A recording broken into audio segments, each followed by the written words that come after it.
is time. It is time to brew your best beer.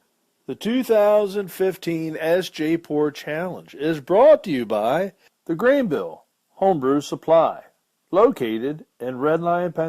Alright guys, B's and G's, boys and girls, my last Sjporr review of the first round, and this is going to be this bad boy. It is 41B-146-A28. It's a cherry stout.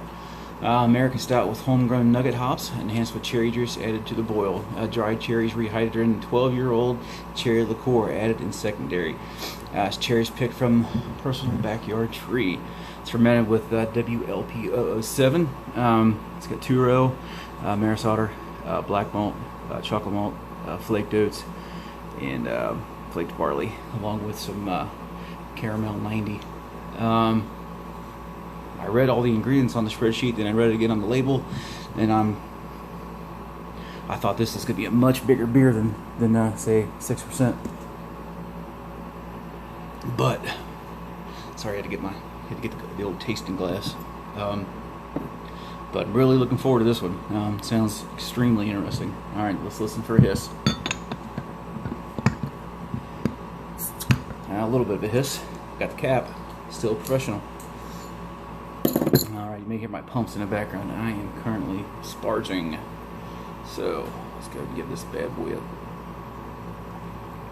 pour. I'm going to take a guess and say this thing is is a keg conditioned.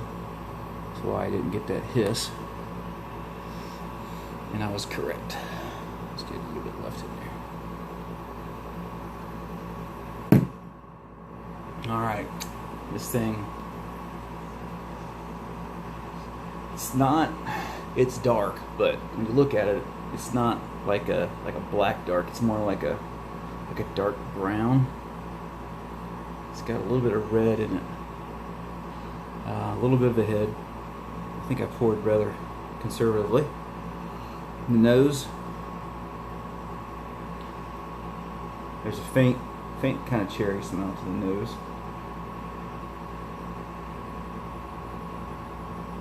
I'm not really getting a whole lot of malt from it.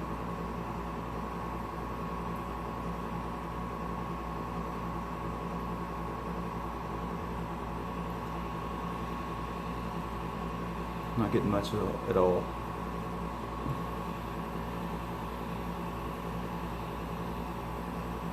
I can't get a little dark chocolate from smelling what's left in the bottle. I get a little bit of chocolate on the nose. I'm not getting a whole lot of roast, but it's probably need to let this bad boy warm up a little bit.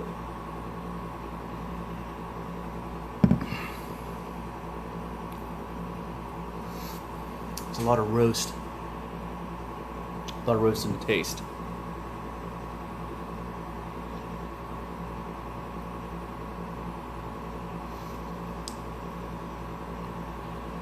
There's some cherry in the taste. It is carbonated, slightly carbonated. I can't see bubbles. I can see bubbles streaming up the side of the glass.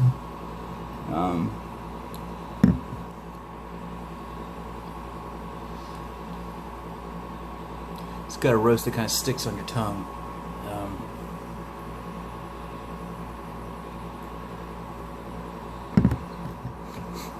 I'm not picking out, I'm not getting any hop out of it.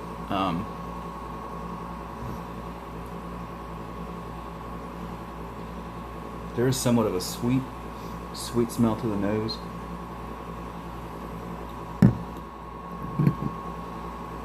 I think the cherry juice maybe there's a little tartness in the back.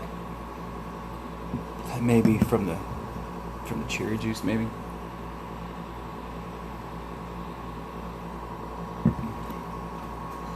I'm gonna let it warm up for a little bit. I'll be back. All right, guys, it's been a good 15 minutes or so.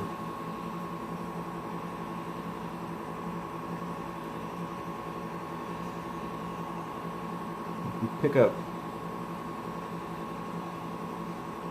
a little more once it warms up a little bit.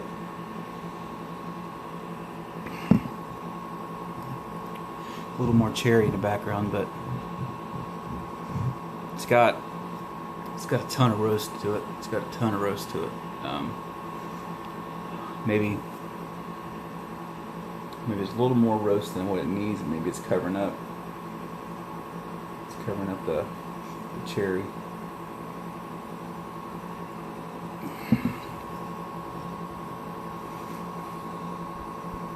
It's got a kind of a lighter side of medium mouthfeel to it. It's kind of got a malty, kind of bready smell to it. I